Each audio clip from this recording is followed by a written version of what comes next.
আমরা সিমের মাধ্যমে গ্রামীণ ফোনের সাথে বাংলা লিংকের সাথে চ্যানেল তৈরি করতে পারি। পয়সা খরচ হয়, অনেক সেট কিনতে হয়, অনেক টাকা খরচ করতে হয়। আল্লাহর সাথে চ্যানেল তৈরি করতে কোনো খরচ নাই, সেটও কিনতে হবে না, শুধু এই হৃদয়টা লাগে আর জিওবাটা লাগে। ঠিক নয় কি? আনা মাহু মা তাহাররাকাত বি শাফাতা। কত বড় সুসংবাদ, সৌভাগ্য যে কুল কায়নাতের মাখলুকাতের যিনি রূপকার, যিনি স্রষ্টা মহান শিল্পী, সে আল্লাহ রাব্বুল আলামিন বলছেন যে তুচ্ছাতি তুচ্ছ একজন মানুষ যদি আমার কথা এই জিহ্বার দুই ঠোঁটে উচ্চারণ করে, আমি তার সাথে সাথে তার আমি সহযোগী, তার সাথী সঙ্গী হয়ে যায়। আল্লাহু আকবার। কত বড় কথা! এমন রুহানি চ্যানেল তো 24 ঘন্টায় রব্বুল আলামিনের সাথে রাখা উচিত। জান্নাতীরা জান্নাতে গেলে এই চ্যানেলটির জন্যই আফসোস করবে, অন্য কোনো আফসোস নাই। একটা আফসোস করবে যে একটা সেকেন্ড, একটা মুহূর্ত আল্লাহর জিকির ছাড়া কাটিয়ে দিলাম। কেন কাটালাম? কেন ওই সেকেন্ড মুহূর্তে আল্লাহকে স্মরণ করলাম না? বড় ক্ষতি হয়ে গেল, লস হয়ে গেল। আল্লাহু আকবার। আপনার আমার মন পৃথিবীর সমস্ত সম্পদ দিয়েও মানুষের এই মনকে, রূহকে শান্তি দেওয়া সম্ভব নয়। মানুষের ব্যাপারে নবীজি বলছেন, লাউ কানা লিবনি আদম ওয়াদিয়ান মিন যাহাব। আদম সন্তানের যদি 2 উপত্যকা ভরা স্বর্ণ থাকে, লাবতাগু ইলাইহি সালিসা। এই 2 উপত্যকা স্বর্ণ তার বিশাল পিপাসার্ত হৃদয়কে মোটেও শান্তি দিতে পারবে না। সে করবে কি? আরেক উপত্যকা স্বর্ণ কামনা করবে। 3টা পাইলে 4র্থটা চাইবে। মানে তার পিপাসার যেহেতু শেষ নাই, তার এই হৃদয় মনুসাহারাতে একটা জিনিস ছাড়া, এটাকে শান্ত করার, প্রশান্ত করার, এটাকে থামাবার আর কোনো বুদ্ধি নাই। জান্নাতে গিয়েও জান্নাতের ওই স্ত্রীগণ, সুদর্শন রমণীগণ, যাদের এক নখ পরিমাণ সৌন্দর্য যদি আকাশের কোনো প্রান্ত দিয়ে এই পৃথিবীতে প্রকাশ পায়, তাহলে সূর্যের আলো নিভে গিয়ে লাতাযাখরাফাত লাহু দুনিয়া, গোটা দুনিয়া তার ওই রূপে ঝলমলিয়ে উঠবে। ওই জান্নাতি সাথী স্ত্রী, নারী, হুরঈন, তাদেরকে দিয়েও মানব মনের এই পিপাসা মেটানো সম্ভব নয়, মিটবে না। এই হৃদয়টা, এই রূহটা, আত্মাটা এত বিশাল, একমাত্র পরম অনন্ত অসীম আল্লাহকে ছাড়া মানুষের এই মন কখনো সে শান্তি লাভ করে না। মহাবিশ্ব পুরোটা একজনকে দিলেও সে বলবে আমার শান্তি লাগে না। ঠিক নয় কি? মানুষ যখন কেউ ক্ষমতাধর হওয়ার লোভ করে, সে ভাবে প্রেসিডেন্ট হলে বুঝি আর দুনিয়ার চাওয়া পাওয়া আমার কিছু থাকবে না। প্রেসিডেন্ট হওয়ার পরে সে দেখে যে শান্তি নেই, ভালো লাগে না, আরো কিছু লাগে। তখন সে ভাবে বিশ্বের সেরা ধনী, বিলিয়নিয়র, ট্রিলিয়নিয়র যদি হতে পারতাম হয়তো শান্তি পেতাম। সেটা হওয়ার পরে দেখা যায় হয়তো গেলাম, শান্তি তো নাই। এইভাবে হতে হতে জাপানের একজন আর্কিটেক্ট, সবচেয়ে বড় আর্কিটেক্ট, জাপানের সবচেয়ে বড় ব্রিজ যে আর্কিটেক্ট নির্মাণ করলো, সবচেয়ে বেশি গাড়ি যেই ব্রিজের উপর দিয়ে চলাচল করে, এই মানুষটা ওই ব্রিজ উদ্বোধনের দিনে ওই ব্রিজ থেকে ঝাঁপিয়ে পড়ে আত্মহত্যা করলো। সে একটা কাগজে লিখে গেল, আনন্দের, বিনোদনের, এন্টারটেনমেন্টের এমন কোনো পয়েন্ট নাই যেখানে আমি ঢুকি না একটু শান্তির আশায়। টাকা পয়সা, ধন রত্ন, বাড়ি গাড়ি, নারী, বন্ধু বান্ধব, আমার কি নাই সব আমি পেয়েছি, কিন্তু যে জিনিসটা পাইনি শান্তি। শেষ আজকে সিদ্ধান্ত নিলাম, বেঁচে থাকতে তো কোনো শান্তি খুঁজে পাচ্ছি না, মনে হয় মরণের মধ্যে শান্তি আছে, এই জন্য আজকে আত্মহত্যা করলাম। শান্তি কোথায় আছে? আত্মহত্যা করল।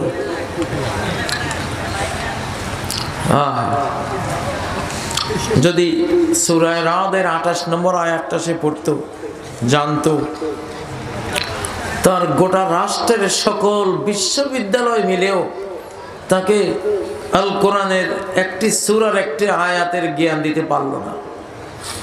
কি লাভ এই বিশ্ববিদ্যালয় দিয়ে, কি লাভ এই পড়ালেখা দিয়ে? সে আত্মহত্যা করল।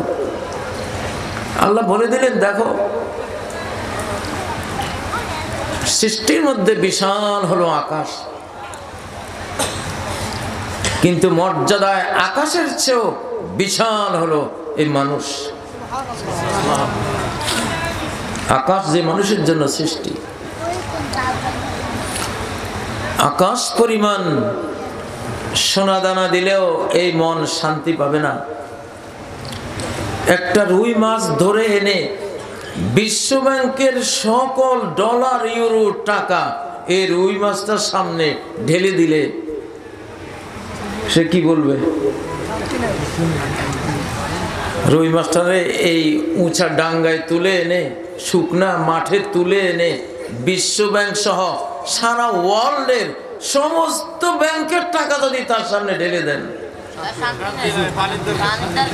সে কি বলবে? মরে গেলাম, মরে গেলাম, আমারে বাঁচা। চিৎকার আরো বাড়বে।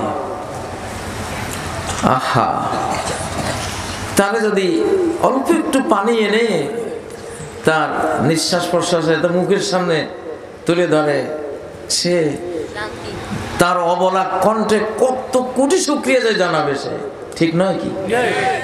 মানুষের রুটা এরকম।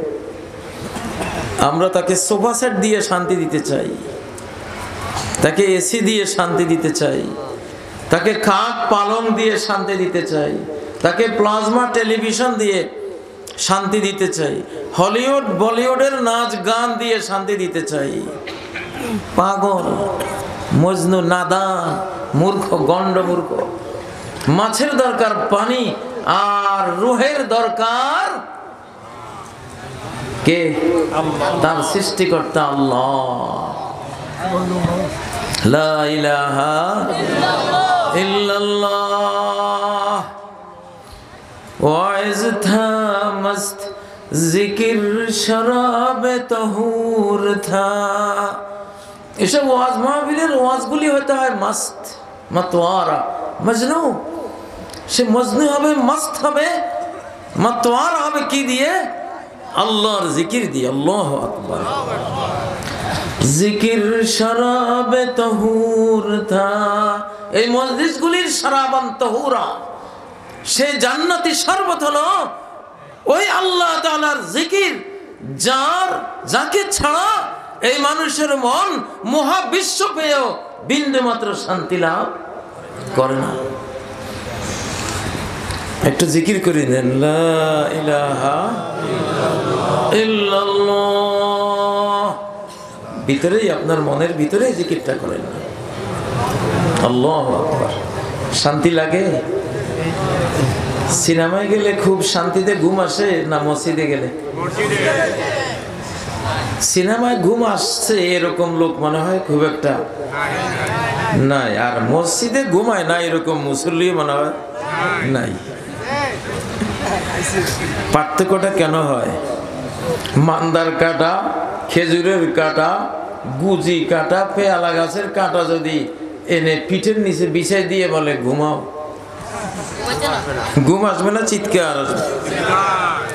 আর যদি মখমলের বিছানা, এসি রুম, একেবারে মশা নাই একটাও, নিরিবিলি কোনো সাউন্ড শব্দও নাই, ঘুমাইতে দিলে ঘুম আসবে কিনা? আল্লাহর জিকিরের মসজিদগুলি হলো এই মখমলের বিছানা, এসি রুম, সাউন্ডলেস রুম, নিঝুম শান্তির অন্ধকারের চাদরে ঢাকা রাতের ঘুম। আল্লাহু আকবার। আলা বিযিকরিল্লাহি তাতমাইন্নুল কুলুব। এই হৃদয়কে শান্তি এই মহাবিশ্বের কিছু দিয়ে দেয়া সম্ভব নয়, একমাত্র সম্ভব আল্লাহকে দিয়ে শান্তি দেয়া। কাকে পেতে চাইবো? কাকে কাকে পেতে চাইবো?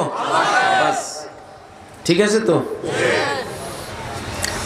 এবার আসি আজকের ওয়াজে। আজকের ওয়াজের বিষয়বস্তু হলো রূহের সংবাদ, পর্ব 2, আত্মার সংবাদ, পর্ব 2। একটা পর্ব অন্য কোথায় জানি ওয়াজ করেছিলেন। আজকে আপনাদের আত্মার সংবাদ পর্ব 2-তে থাকবো কিছুক্ষণ।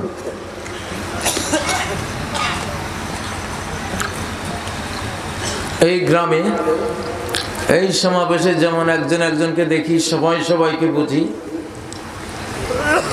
সুখ দুঃখ জানি, ঠিক নয় কি? ওয়াজ শুনি, বক্তব্য শুনি, মৃত্যুর পরেও অবস্থাটা হুবহু এরকম থাকে, কোনো বেশ কম নাই। এটা কেউ মনে করবেন না যে গোরস্থান একটা নীরব শহর, কবরস্থান নীরব শহর না, ওইটাও আরেক জমজমাট কলকাকুলি মুখরিত আরেকটা শহর। আল্লাহু আকবার। কবরস্থানে আপনি গিয়ে সালাম দেন, দেন কিনা? আসসালামু আলাইকুম আহলাদ দিয়ার মিনাল মুমিনিন। মুমিনদের এই শহরবাসীকে সালাম। ইসলাম কোনো ওই পাগলের ধর্ম না, বেআক্কলের ধর্ম না। ইসলাম কোনো অযৌক্তিক ধর্ম না যে আপনি আমার সালাম শুনবেন না আর আমি দাঁড়িয়ে দাঁড়িয়ে আপনাকে সালাম দেব, কখনো না। ইসলামে এমন কোনো একটা বক্তব্য, এমন কোনো একটা কর্ম নাই যেটা কারো উদ্দেশ্যে আমি করতেছি অথচ সে জানে না। আল্লাহকে ডাকলে সাথে সাথে উনি জানেন, সাথে সাথে আপনি জানারও আগে জানেন। আত্মার চ্যানেল তার সাথে এতটা হটলাইন, বিশ্বের সুপার হটলাইন। কার সাথে? কার সাথে? ইউনূস আলাইহিস সালাম যেই তিমির পেটে থাকতে লা ইলাহা ইল্লা আনতা সুবহানাকা ইন্নী কুনতু মিনাজ জালিমিন বলেছিলেন, সেই সাগরের ওই অতল তলে পৃথিবীর কোনো মোবাইল নেটওয়ার্ক কাজে লাগবে?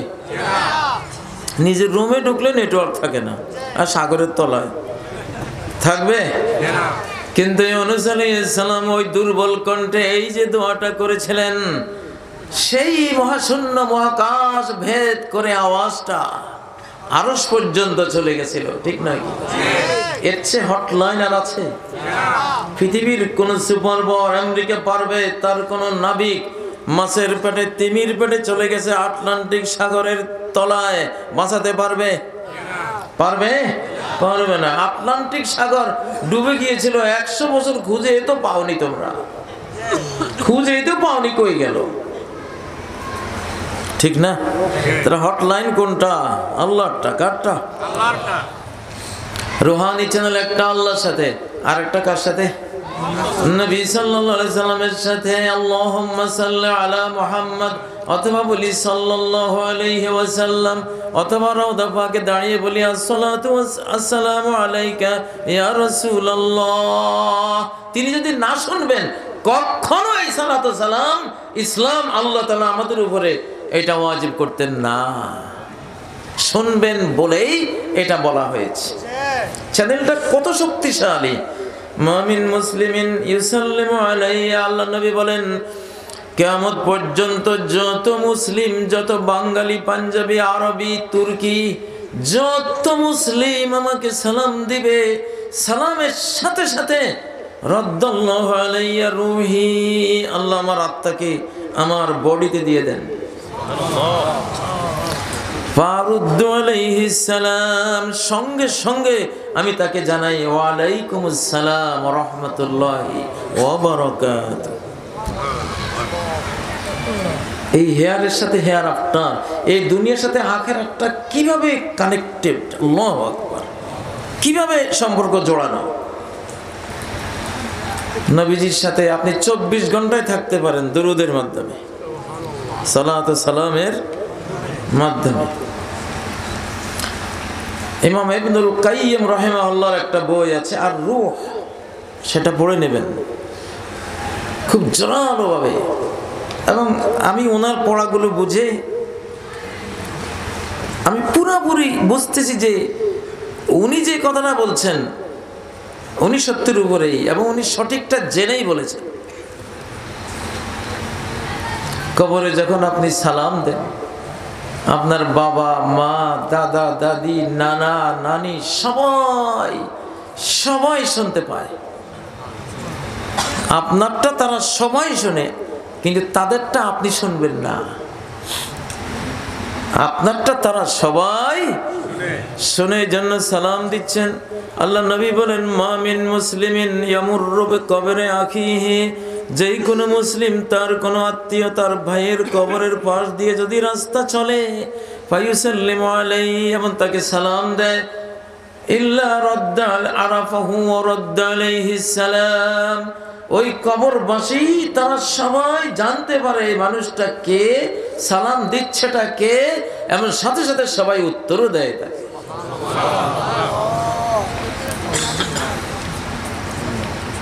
আসসালামু আলাইকুম আহলাদ দিয়ার মিনাল মুমিনিনা ওয়াল মুসলিমিন। তো আত্মার সংবাদ হলো আত্মা কবরেও থাকে, মৃত্যুর পরে জান্নাতেও থাকে।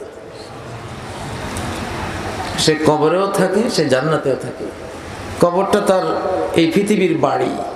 একজন মুসলিমকে আপনি যখন কবর দিলেন, তার মানে তাকে একটা সুন্দর বাড়ি, পারলৌকিক বাড়ি আপনি গিফট করলেন।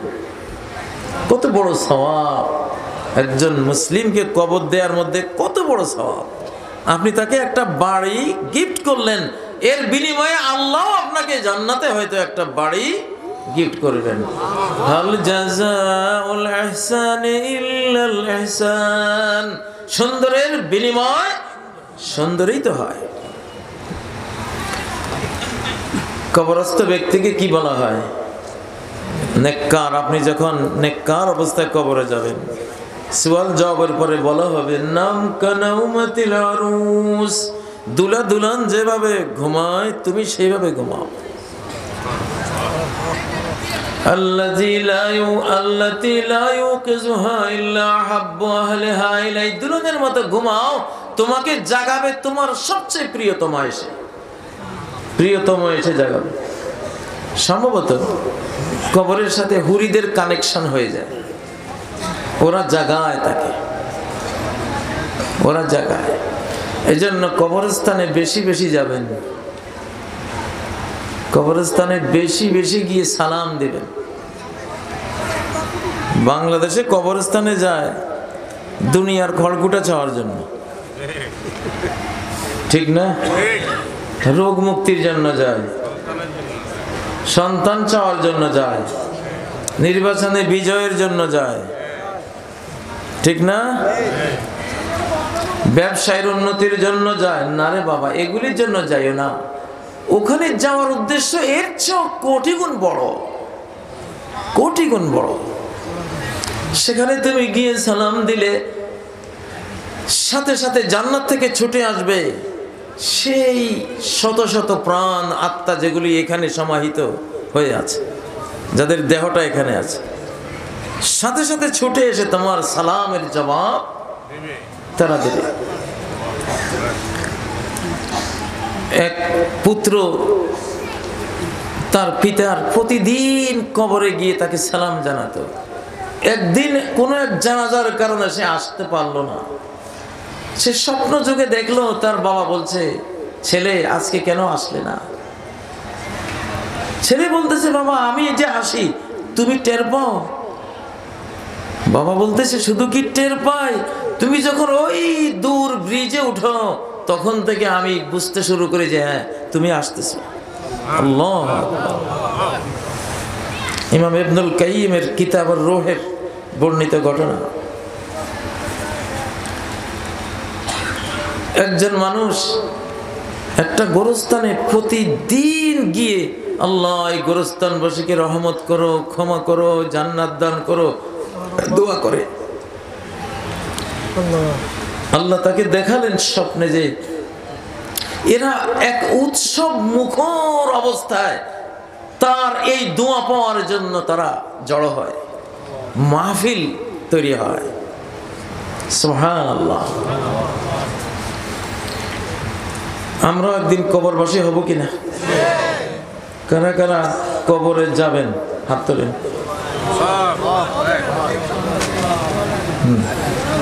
এখানে যেই করোনাকালীন যে কথাটা লিখেছেন, এই করোনা তো এখন মালাকুল মউত, ঠিক না? মালাকুল মউতের অগ্রবর্তী বাহিনী এই করোনা। গত বছর যখন ইটালির মামুন মারুফের একটা স্বপ্ন আমি ব্যাখ্যা করেছিলাম,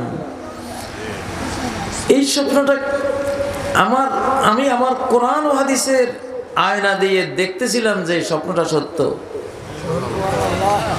ঠিকই সত্য, ঠিকই সত্য। করোনা বলেছিল এই বাংলাদেশকে বেশি ডিস্টার্ব করব না, কারণ বিশ্বের বুকে একটি মাত্র দেশ আল্লাহকে নিয়ে এত আলোচনা এই পৃথিবীর কোনো দেশে হয় না, এই দেশে যত হয় মাহফিলগুলোর মাধ্যমে। কারা কারা এই ভবিষ্যৎবাণীটা সত্য মনে করছেন হাত তোলেন দেখি। আলহামদুলিল্লাহ। স্বপ্ন নিয়ে আমাকে আমার আপন অপর অনেকেই অনেক বুড়া ভালা বলেছেন, কিন্তু আমার একটা সুবিধা কি জানেন? আমি মাহফিলে হোক, সেমিনারে হোক, টেলিভিশনে হোক, বক্তৃতা দেওয়ার পরে জীবনও আর ওগুলি শুনি না। যা বলার তো বলেই দিলাম।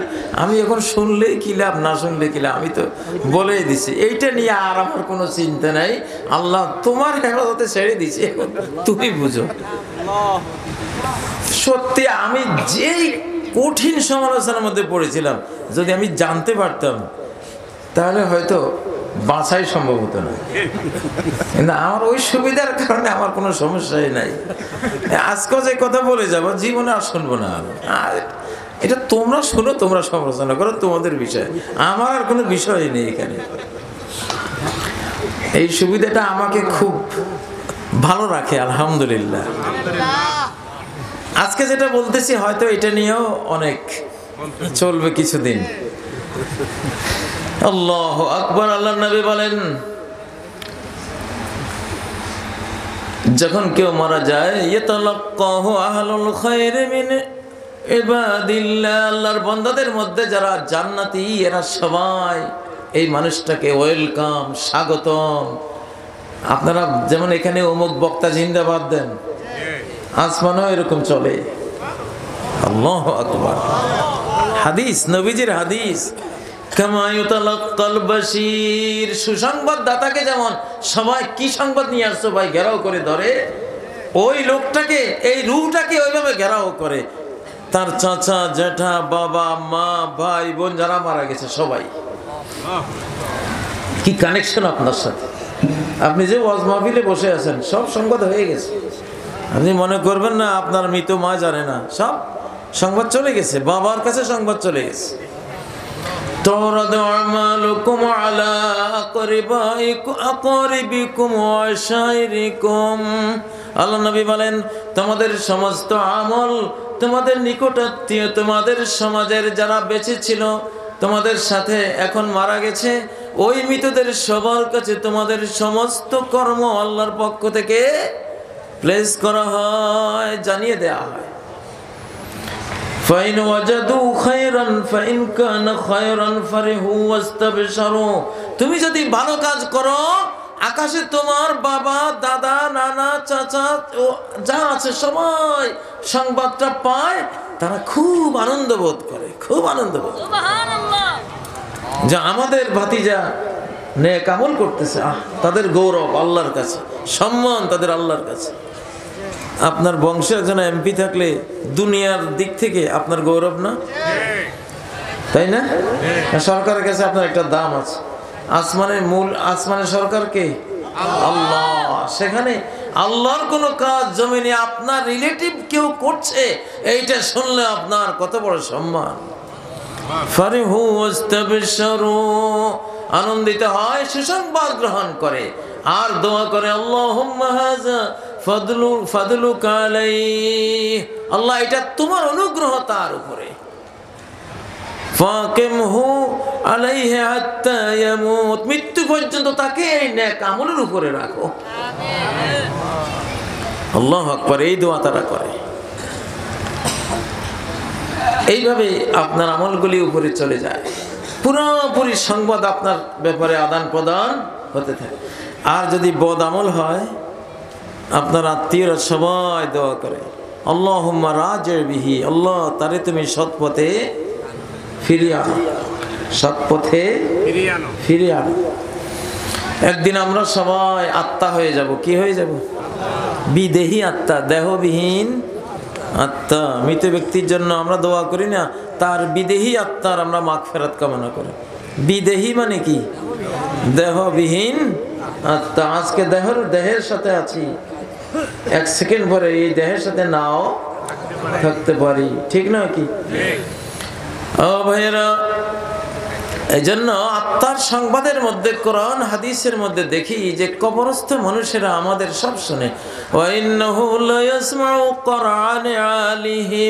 দাফনের পরে আপনার স্যান্ডেলের আওয়াজও মৃত ব্যক্তি শুনতে পায়, স্যান্ডেলের আওয়াজটাও শুনে। আপনি যা পাঠান সব ওখানে চলে যায়। আল্লাহু আকবার। ইন্নার রাজুলা লা তুরফাউ লাহুল মানজিলাতু ফি কবরিহি। মা বাবা কবরে তাদের শুধু মর্যাদা বাড়তেছে বাড়তেছে বাড়তেছে।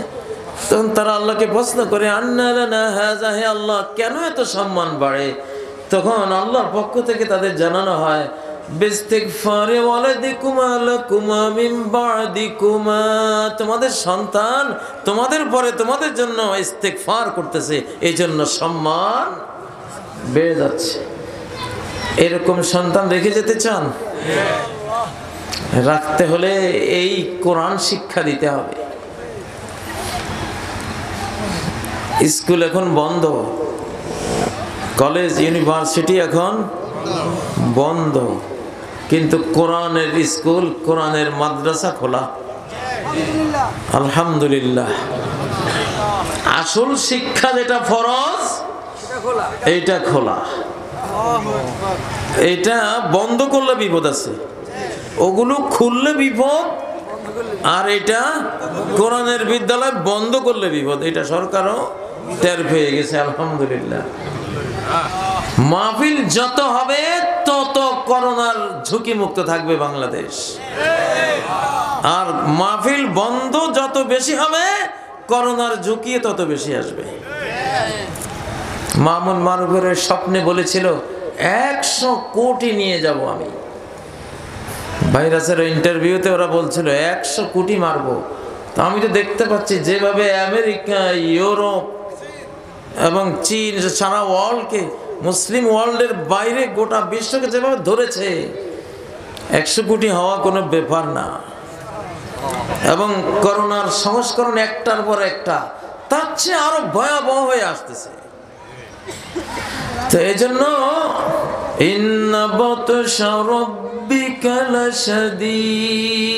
তোমার রবের ধরা বড় কঠিন। কঠিন কঠিন ধরা আসছে। এখন কোরআনের সাথে মিশে যান। কোরআন, আল্লাহু আকবার। 30 পারা শেখাইলে এই 30 পারার পুরাটা সে নাও পড়তে পারে, কারণ নামাজে 30 পারা লাগে না। কিন্তু সূরা ফাতিহা শেখাইলে নিশ্চিত যেটা লাগবেই, কনফার্ম। এখানে না পড়ার কোনো সুযোগ নাই। আল্লাহু আকবার। ফাতিহার ব্যবসা কারা কারা করবেন? এটা হলো মক্তবের ব্যবসা। হাত নামা। কিসের ব্যবসা? মক্তবেই তো এই সূরা ফাতিহা শেখানো হয়। আমার মনে হয় মক্তবে যারা ওস্তাদি করে আর মক্তব যারা চালায়, কিয়ামতের ময়দানে না জানি এরাই সবচেয়ে ট্রিলিয়নিয়র ব্যবসায়ী রূপে আখিরাতে উঠে, আল্লাহ জানে।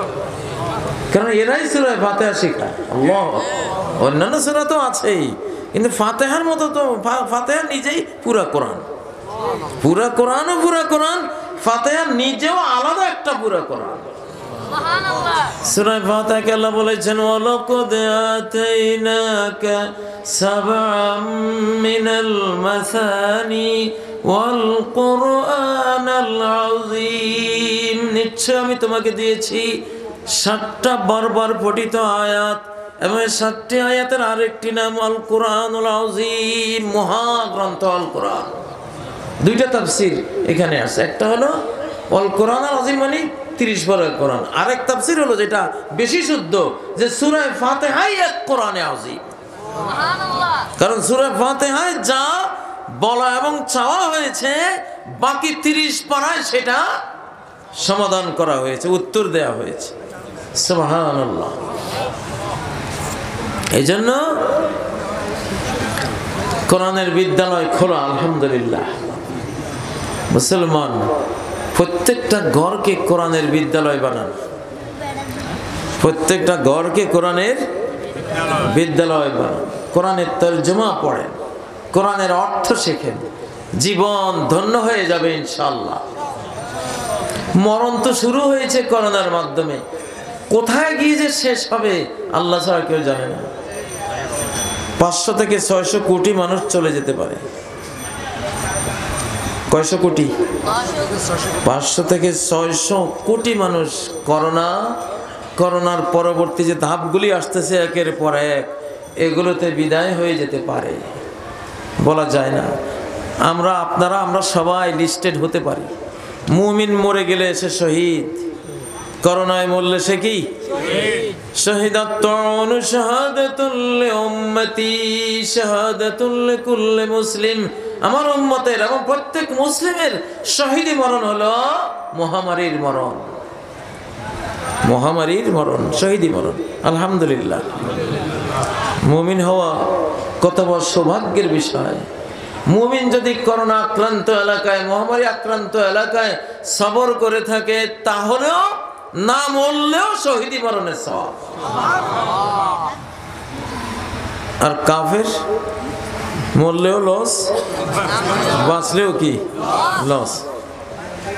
তার বাঁচার মধ্যে কোনো ভালো বলতে কিছুই নাই। সম্মানিত ভাইরা, নিজের ছেলে মেয়েকে এখন আর কোরআন ছাড়া রক্ষা করতে পারবেন না। সারা ওয়ার্ল্ডের শিক্ষা ব্যবস্থা অনলাইনে চলে গেছে, আর অনলাইনের সুযোগে দাজ্জালরা বিশ্বের মানব জাতির মূল শত্রুরা সমস্ত ধ্বংসের বীজ, বিষাক্ত সব আয়োজন এই অনলাইনে দিয়ে দিয়েছে।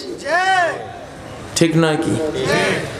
সাম্প্রতিক কিছু ঘটনা বাংলাদেশের নিশ্চয় আপনারা জানেন। ইংলিশ মিডিয়াম স্কুলের এক ছাত্রীর ঘটনা জানেন। এটা শুধু এক ছাত্রী না, এরকম কোটি কোটি ছাত্রছাত্রী বাংলাদেশে আছে। এই স্বভাবের, এই চরিত্রের দাজ্জালরা বানিয়ে নিয়েছে এই চরিত্র।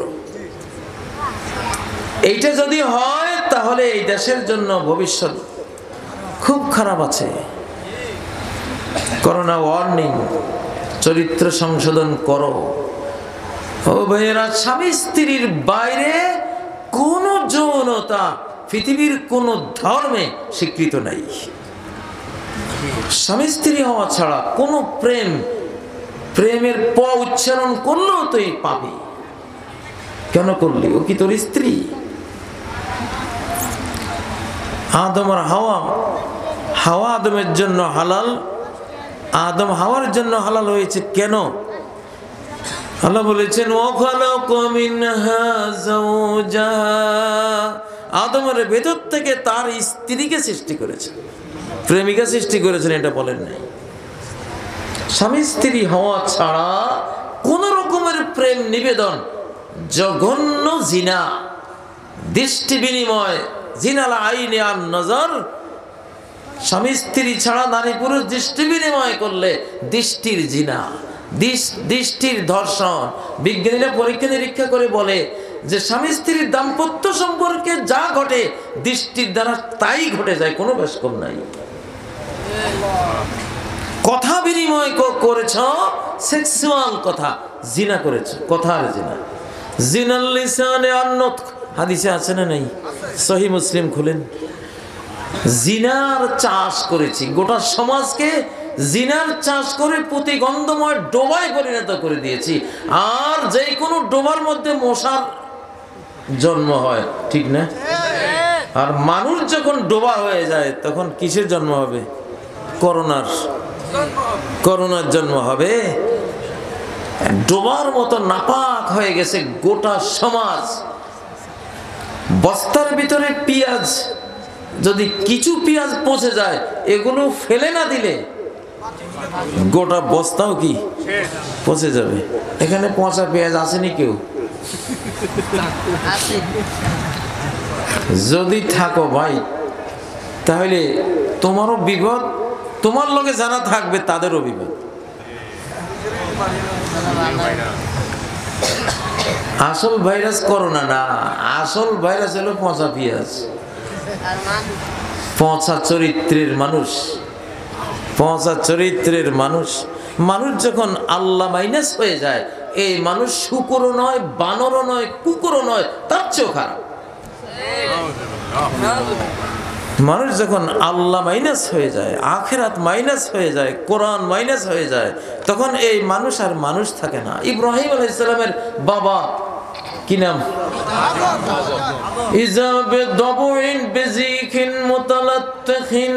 কিয়ামতের ময়দানে ইব্রাহিম আলাইহিস সালাম বাবার জন্য যখন ইস্তেগফার করবেন, হঠাৎ দেখবেন তার বাবা, তার পায়ের নিচে একটা হায়না, সারা গায়ে পায়খানা, একটা হায়না হয়ে তার পায়ের নিচে পড়ে আছে।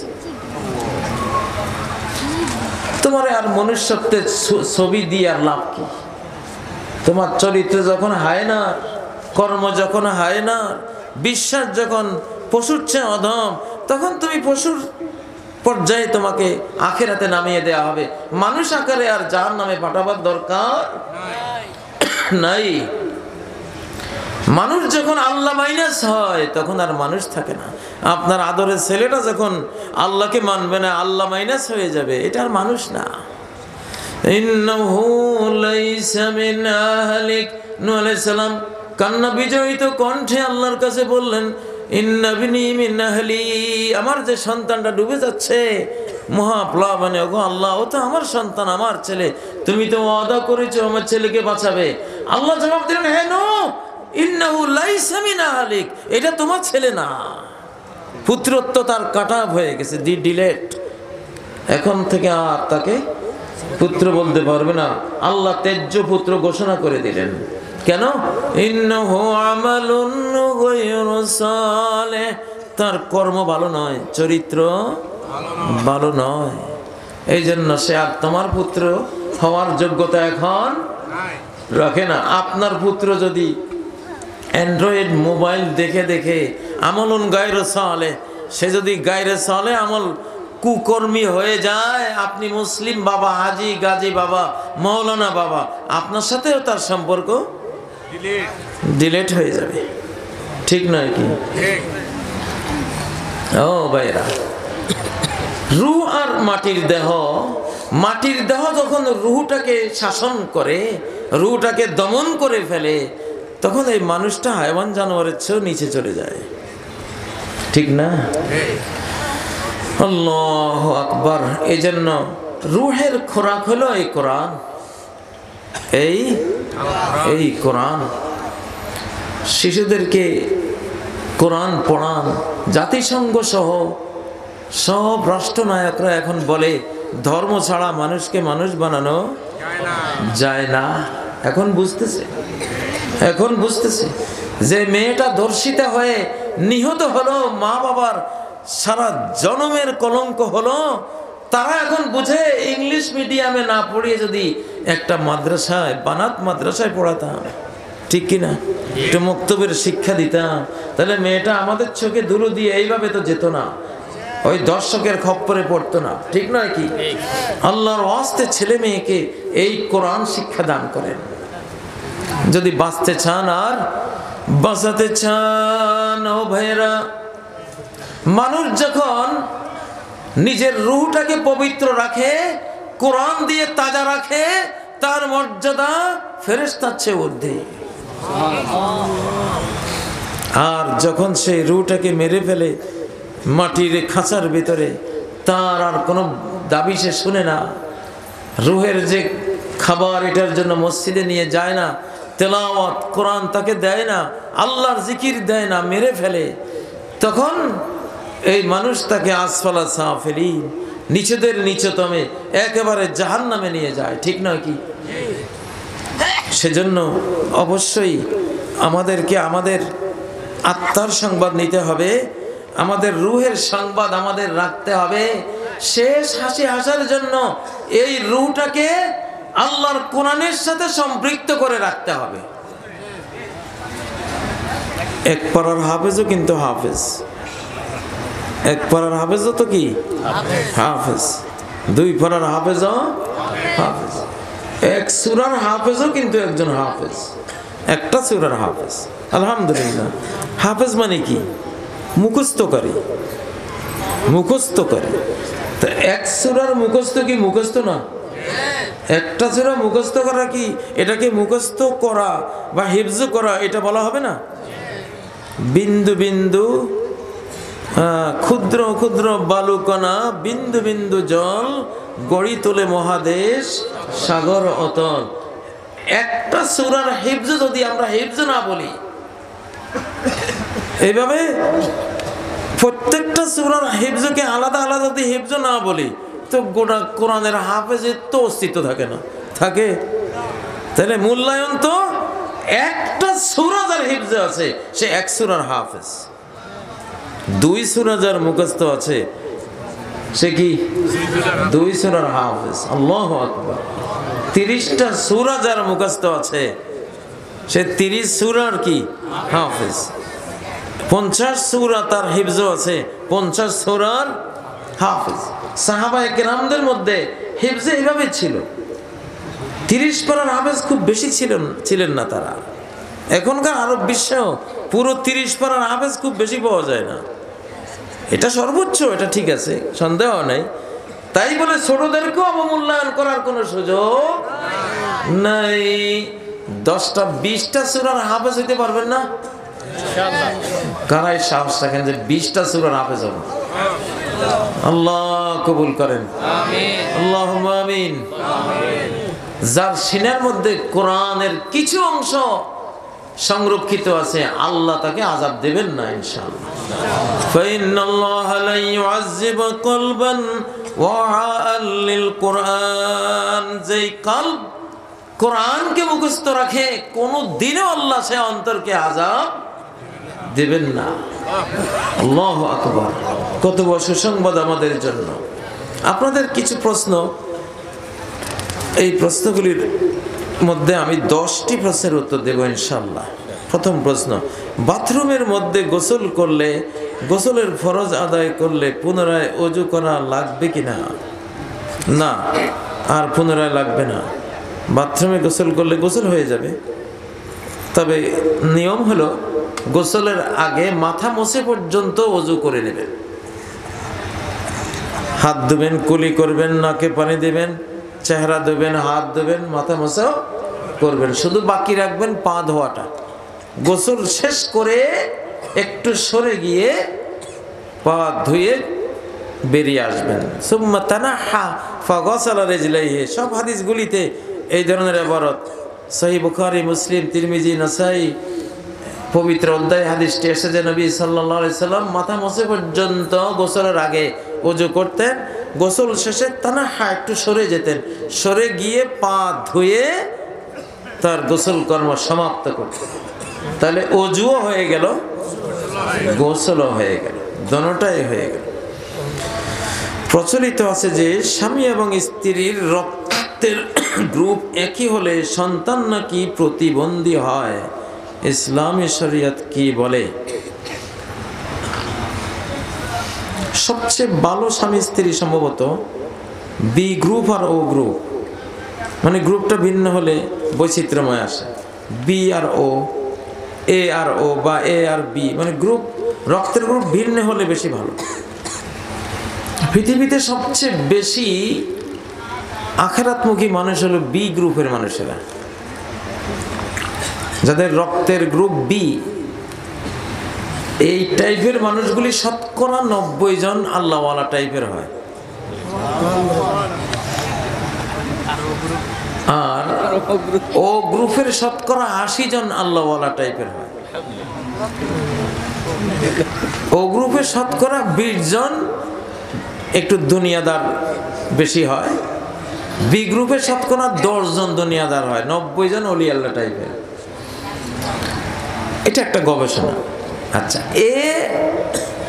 এ বি গ্রুপ, এ গ্রুপের শতকরা 80 জন দুনিয়াদার টাইপের হয়, 20 জন দিনদার টাইপের হয়। এ বি গ্রুপের এই অবস্থা। তো এই জন্য যাদের রক্তের গ্রুপ এ, এ বি ইত্যাদি, এদেরকে বেশি করে কোরআন শিখাইতে হবে, ওষুধটা বেশি দিতে হবে, সবাইকে দিতে হবে, ঠকাবেন না কাউকে, কিন্তু এরা একটু ঝুঁকির মধ্যে বেশি। কিছু মানুষ আছে, কিছু ছেলে আছে, আজান শুনলে তন্ময় হয়ে এই দুনিয়াতে নাই, হারিয়ে গেল। তারই আরেক ভয় আছে, সে হাসি খুশি, এর কোনো চেতনাই নেই, বেশ কম হয়। তো এই জন্য রক্তের গ্রুপ দেখেও অনেকটা আজকাল আইডেন্টিফাই করা যায় যে এই ছাত্রটা কেমন হতে পারে, ছাত্রীটা কেমন হতে পারে। ও গ্রুপেও বিশাল বিশাল ওলি আল্লাহরা থাকে, বি গ্রুপেও থাকে, কিন্তু এ গ্রুপের মানুষরাও কোরআনের মাধ্যমে, ইলমে দ্বীনের মাধ্যমে তারাও ওই পর্যায়ে চলে যেতে পারে। তবে কষ্ট করতে হয়, তাদেরকে পরিশ্রম করতে হয় বেশি। আর বিয়ের ক্ষেত্রেও এখন রক্তের গ্রুপ বিপরীত দিকটা হলে বেশি ভালো হয়, যেহেতু এখন এগুলো জানা গেছে। জ্ঞান জানা গেলে জ্ঞানের উপরে আমল করতে কোনো দোষ নাই, ঠিক নয় কি? সেকুলারিজম, গণতন্ত্র, জাতীয়তাবাদ, ধর্মনিরপেক্ষতায় বিশ্বাসী একজন শাসক কি মুসলিম হতে পারে? আসলে শাসক বলবেন কেন, শাসিত রাজা থাকে। এখানে শাসক আর শাসিত ক্লাসিফিকেশন দরকার নেই। একজন মানুষ যদি সে সেকুলারিজম, গণতন্ত্র, জাতীয়তাবাদ ইত্যাদি বিশ্বাস করে, এগুলি জাহিলিয়তের মতবাদ, এগুলি সবগুলো কি জাহিলিয়তের মতবাদ, শিরকি মতবাদ। এগুলির সাথে কোরআন হাদিসের কোনো সম্পর্ক নাই। কোরআন আর হাদিস বলে তোমার রক্ত, বর্ণ, তোমার ভৌগোলিক সীমারেখা যাই হোক না কেন, তুমি যদি মানুষ হও, তুমি গোটা মানব জাতির ভাই। আর যদি মুসলিম হও, বিশ্ব মুসলিমের তুমি ভাই, ঠিক নয় কি? এখানে জাতীয়তাবাদ, অমুকবাদ, তমুকবাদ যে কাট অফ করে রেখেছে, বিচ্ছিন্ন ছিন্ন ভিন্ন করে রেখেছে মানব জাতিকে, এরকম ছিন্ন ভিন্ন হওয়ার কোনো সুযোগ নাই। আমরা কালেমার ভিত্তিতে গোটা মুসলিম বিশ্ব এক। আশহাদু আল্লা ইলাহা ইল্লাল্লাহ ওয়া আন্না মুহাম্মাদার রাসূলুল্লাহ, এই কালেমার বন্ধন গোটা বিশ্ব মুসলিমকে এক ঐক্যবদ্ধ উম্মায় পরিণত করে রেখেছে। কোনো ভাগবাটোয়ারা করা যাবে না। কবরে গেলে যদি জিজ্ঞাসা করে মা দিনুক, কি মিয়া তোমার জীবন কর্ম কেমন ছিল, বলে সেকুলারিস্ট। হ্যাঁ, সেকুলার ছিলাম আমি, একজন অমুক ছিলাম তমুক ছিলাম, সাথে যেই লোহার হাতুড়ি রেডি, মুগুর, বেমের জাবাতিন মিনা হাদিদ, এমন লোহার মুগুর দিয়া বাড়ি মারবে যে ওই মুগুর দিয়া পাহাড়কে বাড়ি মারলে লাসরা তুরাবান, পাহাড় মাটি হয়ে যেত। এরকম বাড়ি খাইতে কারা রাজি? রাজি আছেন? হাত তোলেন। কোন সেকুলারিজম, কোন জাতীয়তাবাদ, গণতন্ত্র, হাবি জাবি কিছুই বলা যাবে না। সব বাদ দিয়ে বলতে হবে ভাই আমি ইসলাম ধর্মের লোক, আমি কি মুসলিম, আমার জীবন কর্ম ছিল ইসলামের উপর আমল করা, প্র্যাকটিসিং মুসলিম, ঠিক না? আল্লাহু আকবার, এইটাই হবে জবাব। একজন কুফরি মতবাদে বিশ্বাসী লোকের কাছে ইসলামের কল্যাণ আশা করা যায় কিনা? অবশ্যই যায়। দুনিয়ার সমস্ত কুফরি মতবাদ পোষণকারীরা তাদের অজান্তে তারা ইসলামের খেদমত করে যাচ্ছে, টের পাচ্ছে না। ইসলামের সবচেয়ে বড় প্রচারক ছিল প্রেসিডেন্ট বুশ, কিন্তু টের পায় নাই, মরার পরে হয়তো টের পেয়েছে। কেমনে সে বিশ্বের সবচেয়ে বড় প্রচারক ছিল? জাকির নায়েকের চেয়েও সে বড় ইসলাম প্রচারক ছিল। কারণ বুশের যত লক্ষ চ্যানেল, জাকির নায়েকের তো এত চ্যানেল নেই। আরাফার ময়দানে ডক্টর আরিফি আরব জাহানের বক্তা, উনি বলছেন আরাফার ময়দান, মিনার ময়দানে দুই আমেরিকান তরুণকে আমি দেখলাম। আমার কৌতূহল জাগলো, আমেরিকায় বসে কিভাবে ইসলাম পেল এরা? আমি জিজ্ঞাসা করলাম, তোমরা আজকে হজ করতে এসেছো মুসলমান হয়ে, তোমরা ইসলামের দাওয়াত কার কাছে পেয়েছো? ওরা হেসে দিয়ে বললো বুশের কাছে। আরে বুশের কাছে মানে? বুশ তোমাদেরকে ইসলামের দাওয়াত দিয়েছে? হ্যাঁ, বুশই তো দিয়েছে। বলে কিভাবে? যে টুইন টাওয়ারের ধ্বংসের ঘটনা যেদিন ঘটলো, আমেরিকার টুইন টাওয়ারে আগুন লাগলো না বিমান আক্রমণে, সেই দিন প্রেসিডেন্ট বুশ জাতির উদ্দেশ্যে যে ভাষণ দিয়েছিলেন, দুইবার উনি তার ওই ভাষণে ইসলাম ইসলাম এই শব্দটা উচ্চারণ করেছিলেন। এর আগে ইসলাম নামক কোনো কিছুর নামও আমি আর আমার এই ফ্রেন্ড শুনি নাই।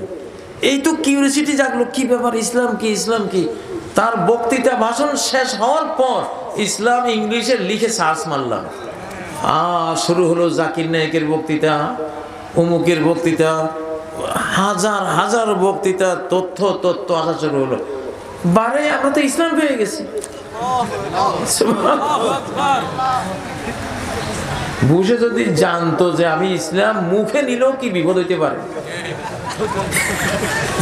ইসলাম যে কি জিনিস এটা মুখে নিলেও মহা বিপদ, কাফের ইসলামের জয়, সে জীবনে ইসলাম নামে নিত না।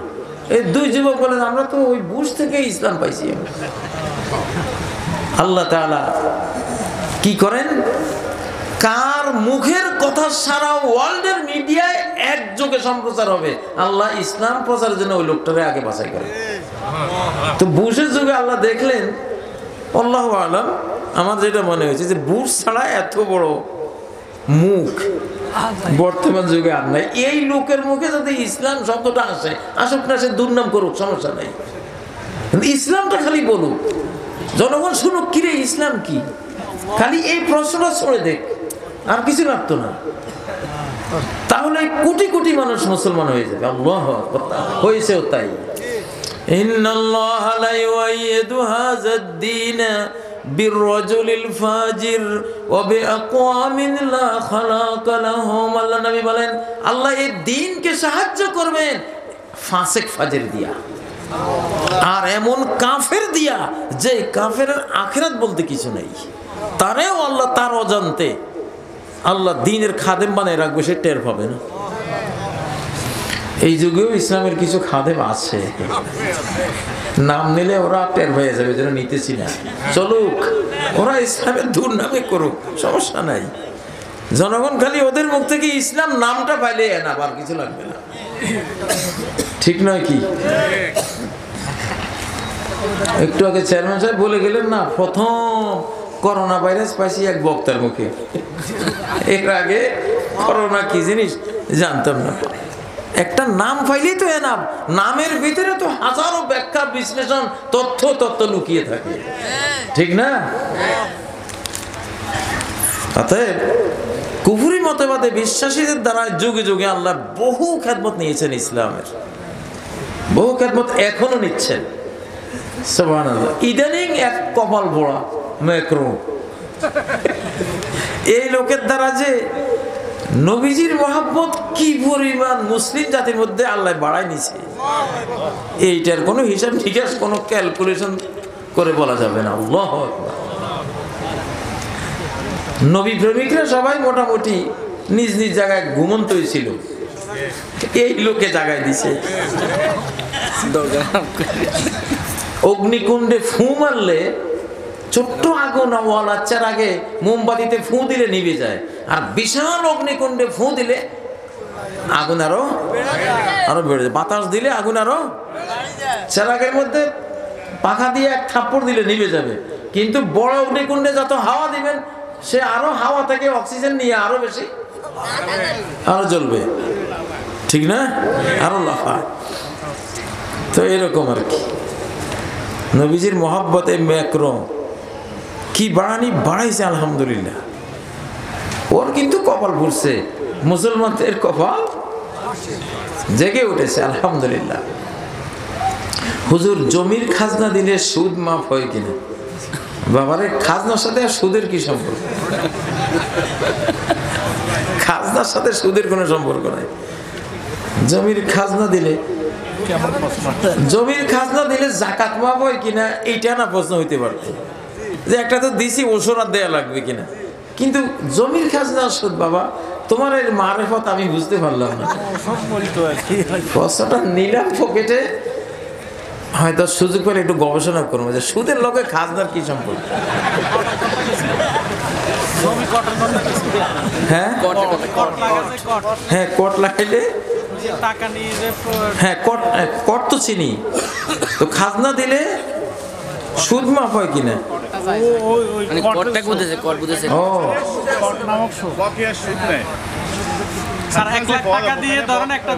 বকেয়া সুদ নেয়, ও খাজনা দিলে সুদ মাফ হবে কিনা? ও ওরা সুদও নেয় না, ওটা কি সুদ না জরিমানা? সুদ লেখা আছে, লেখা থাকলে তো সুদেই। জমির খাজনা দিলে সুদ মাফ হয় কিনা, এটা তো আপনি তহসিলদারকে প্রশ্ন করবেন। এখন এখানে তহসিলদার কেউ থাকলে উনি দাঁড়াতে পারেন যে খাজনা দিলে আপনারা সুদ মওকুফ করেন কিনা। এটা হুজুরের মাসলা না, জানি না, আমার শ্রোতার অন্য কোনো উদ্দেশ্য থাকতে পারে, ঠিক আসলে আইডিয়া করতে পারতেছি না। হুজুর নামাজের কেরাতে অংশগ্রহণ করতে না পারলে রুকুতে তাসবিতে নামাজ ধরলে ওই রাকাত সম্পূর্ণ হবে কিনা? হ্যাঁ, রুকু যদি পার, মান আদরাকার রুকু ফাকাদ আদরাকার রাকা, রুকু পেলে রাকাত পাওয়া হয়। যদিও এটাতে আর একটা মতো আছে, অপশনে, তবে এই মতটা শক্তিশালী। সহিহ বুখারীতে আবু বুরদা ইবনে নিয়ার রাদিয়াল্লাহু আনহুর হাদিস আছে যে উনি নবীজির পেছনে রুকু পেয়েছিলেন, নবীজি আর ওই রাকাত তাকে পুনরায় পড়তে বলেন নাই। প্রথম স্ত্রীর অনুমতি ব্যতীত দ্বিতীয় বিবাহ করা যাবে কিনা দয়া করে জানাবেন। বাবারে, এইটা কোনো কোরআন হাদিসের নাই, এইটা নাই। এখন আমরা তো শরীয়ত নিয়ে বহস করি, তাই না? নবী সাল্লাল্লাহু আলাইহি সাল্লামের 11 স্ত্রী ছিল। নবীজি তার আগের স্ত্রীদের সাথে তাদের কাছে অনুমতি নিতে হয়েছে এমন কোন সিরতের কিতাবে, বুখারী, মুসলিম, তিরমিজি, কোনো হাদিসের কিতাবে কোথাও নেই। হয়তো বাংলাদেশের কিতাবে থাকতে পারে, ইসলামের কিতাবে এটা নাই। আমি আমার বাসায় ওয়াইফাই নিয়েছি। আমার বন্ধুরা যদি টাকা দিয়ে ওয়াইফাই ব্যবহার করে, যদি গুনাহের কাজ করে, তাহলে আমি কি গুনাহের অংশীদার হব? হ্যাঁ, যুগোপযোগী প্রশ্ন অবশ্যই হবেন। আপনি যদি দোকান ভাড়া দেন, বন্ধু ওয়াইফাই দিয়া আরেকজনের ওয়াইফের সাথে ফ্রেন্ড করছে, তাহলে কি হলো? সাহায্যটা কে করলেন? আপনি করলেন। কিয়ামতের ময়দানে আপনিও হ্যান্ডকাপ পরে আল্লাহর দরবারে আসামি হয়ে উঠবেন না? উঠে উপায় নেই। এই জন্য এগুলির ক্ষেত্রে সাবধান থাকতে হবে। নিজের ওয়াইফাই নিজের কন্ট্রোলে রাখবেন। কোনো বিশ্বাস নাই আরেকজনে নিয়ে যে আপনার জন্য তাহাজ্জুদের বিবরণ শুনবে এখানে।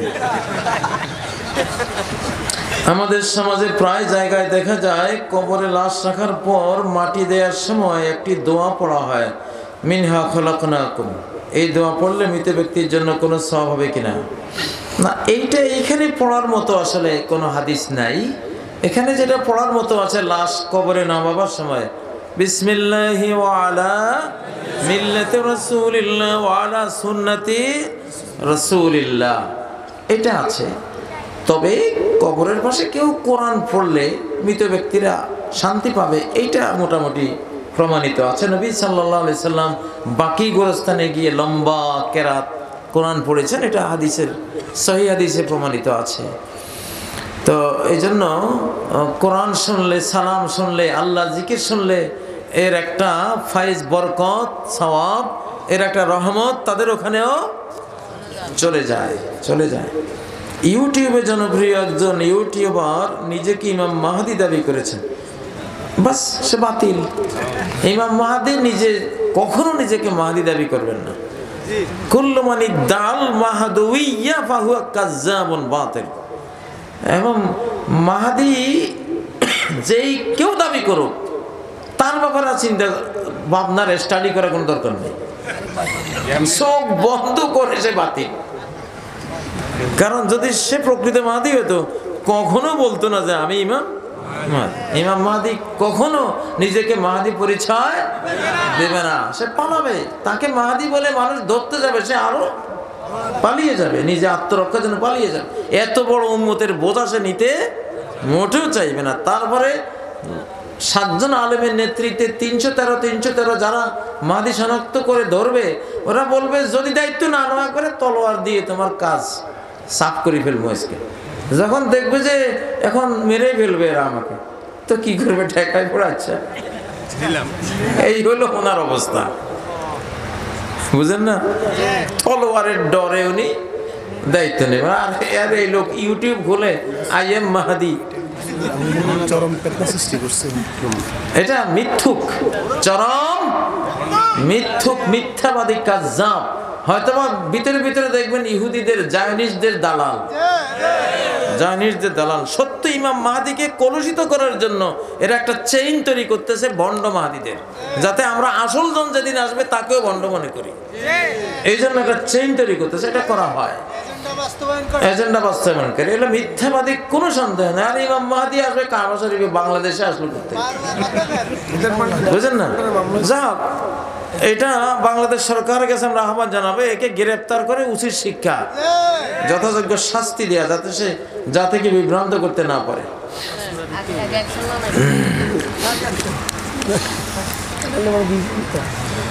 হুজুর, জুহুদ মূলত কি? আর্থিকভাবে দৈন্যতার সাথে জীবন পরিচালনায় কি জুহুদ? জুহুদ মানে দরবেশী, সন্ন্যাসী জীবন। সন্ন্যাসী মুসলিমরা সবাই রাতের সন্ন্যাসী, দিনের সংসারী, রাতের সন্ন্যাসী। রাত্রে দুনিয়ার সাথে সম্পর্ক নাই, আসমানের সাথে। একটু পরে ঘুম পেড়ে দুনিয়ার সব জেলের কয়েদি কয়েদখানা ছেড়ে মুক্ত আকাশে ডানা মেলবে, তাই না? মন্ত্রী, এমপি, রাজা, বাদশাহ, ধনী, শিল্পপতি সব টাকা পয়সা ছেড়ে ফেলে সেই আকাশে চলে যাবে। সুখী দুঃখী সব আসমানে। দুনিয়া নিয়ে আর কি কাজ, ঠিক নয় কি? আল্লাহু ইয়াতাওয়াফাল আনফুসা হিনা মাউতিহা, মৃত্যুর সময় আল্লাহ তাআলা মানুষের রূহগুলিকে নিয়ে যান।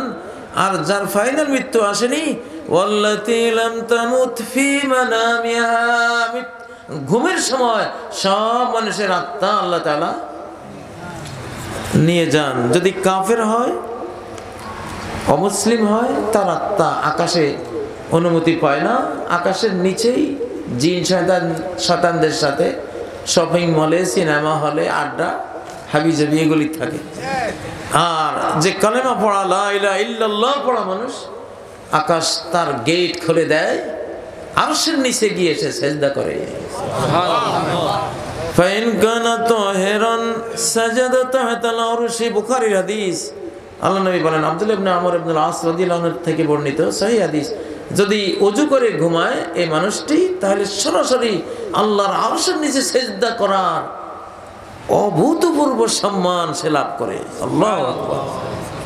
আর যদি সে ওযু না করে ঘুমায়, সাজাদা বাঈদান আনিল আরশি, আল্লাহর আরশ থেকে একটু দূরে সেজদা করে। ওযু না করে যদি ঘুমায়, তো ঘুমাবার আগে অন্তত তায়াম্মুম করে হলেও, শীতের দিন ওযু করতে হয়তো কষ্ট লাগে বা কারো ওযু রাখতে পারে না, অন্তত তায়াম্মুম করে হলেও ঘুমাবেন। তায়াম্মুম তো ওযু, অক্ষমের জন্য এটাও কি একটা ওযু। তো এই জন্য অবশ্যই আত্মাগুলি যখন উপরে চলে যায়, পবিত্র অবস্থায় যাতে যায়, কারণ আর ফিরে নাও আসতে পারে।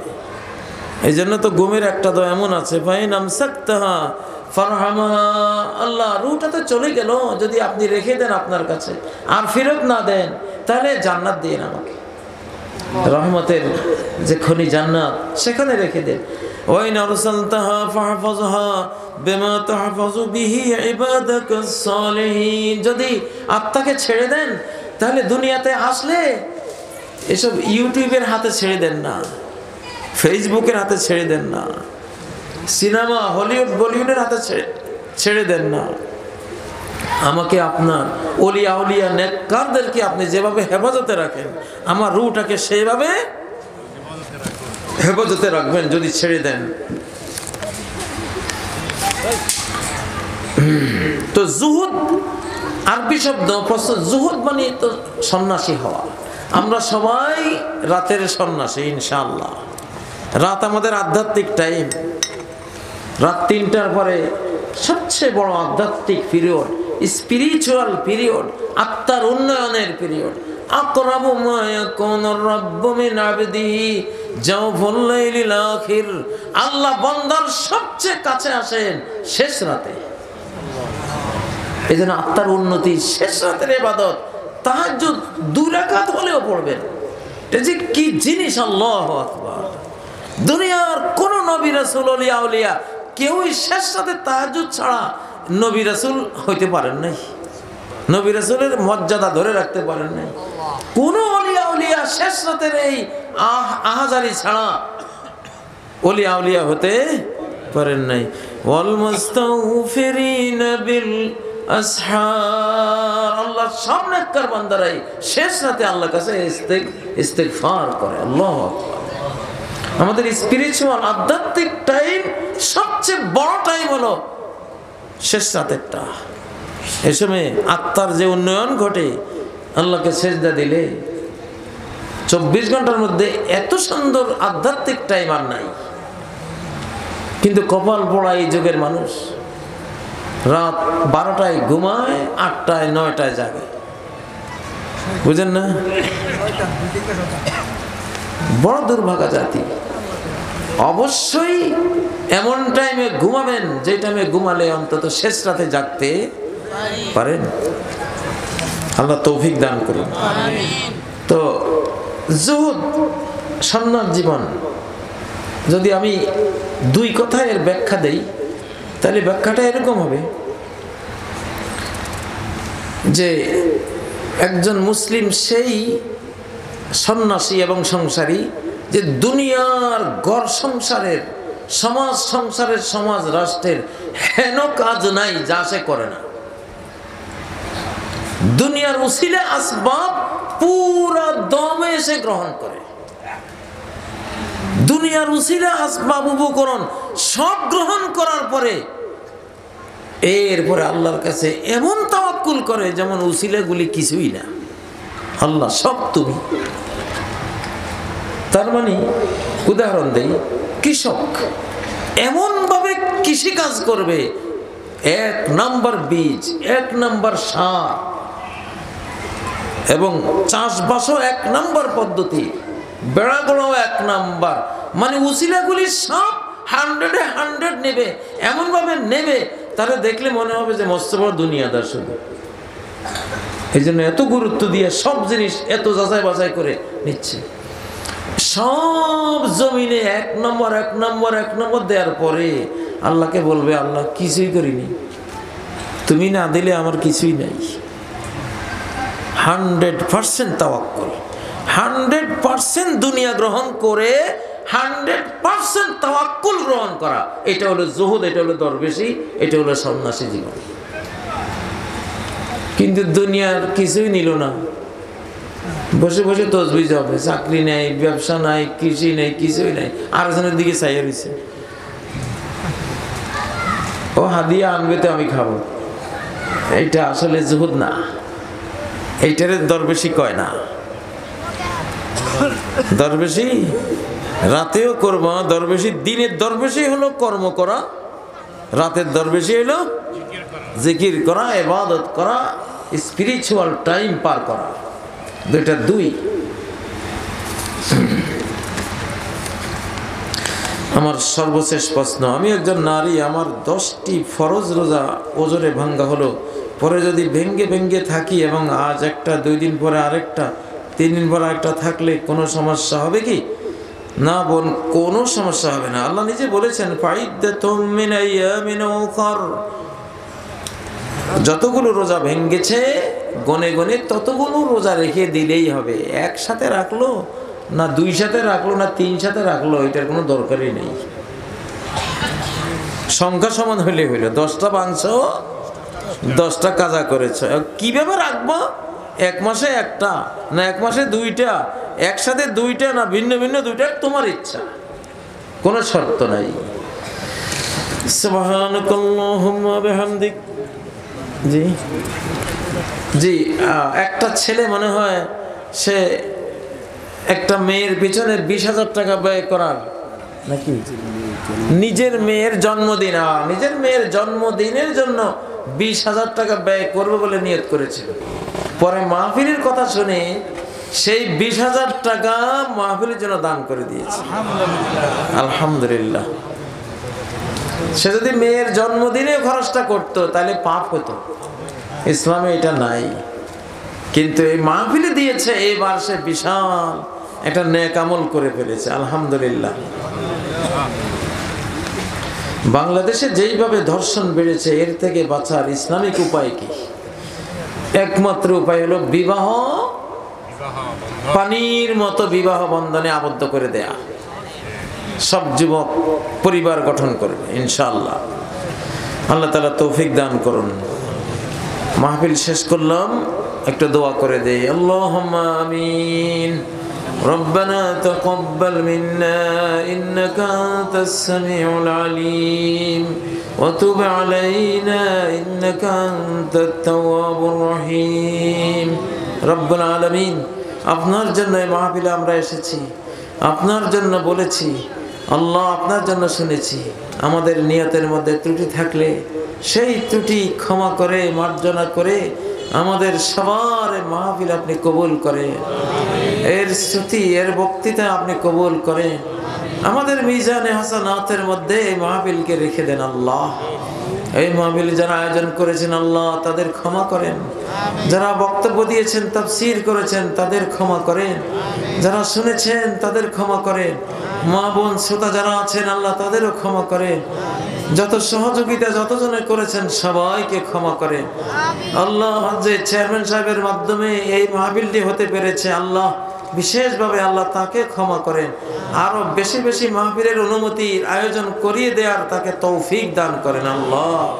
সারা বাংলার জমিন তোমার কোরআনের মাহফিল দিয়ে আল্লাহ তাআলা তুমি আবাদ করে দাও, পরিপূর্ণ করে দাও আল্লাহ। আর এই মাহফিলগুলোর উসিলায়, তোমার কোরআনে জিকিরের উসিলায় আল্লাহ আমাদেরকে করোনা থেকে হেফাজত করো আল্লাহ।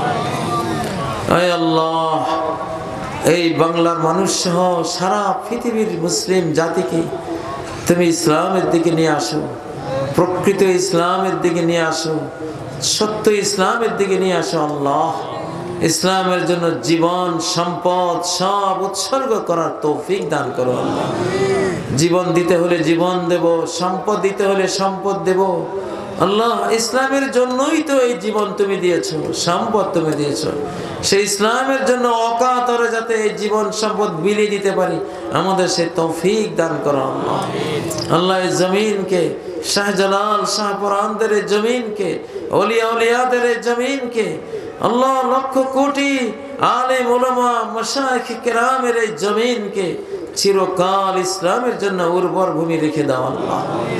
আল্লাহ, আমরা যে প্রজন্মের কাছে বাংলাদেশ তুলে দিয়ে যেতে চাই, তাদেরকে তুমি ইসলামিক প্রজন্ম বানিয়ে দাও আল্লাহ।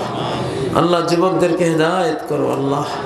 যুবকদের কাছে ইসলামকে প্রিয় করে দাও, ইসলামী স্বভাব চরিত্রকে প্রিয় করে দাও, নবী সাল্লাল্লাহু আলাইহি সাল্লামের সুন্নাহকে প্রিয় করে দাও আল্লাহ।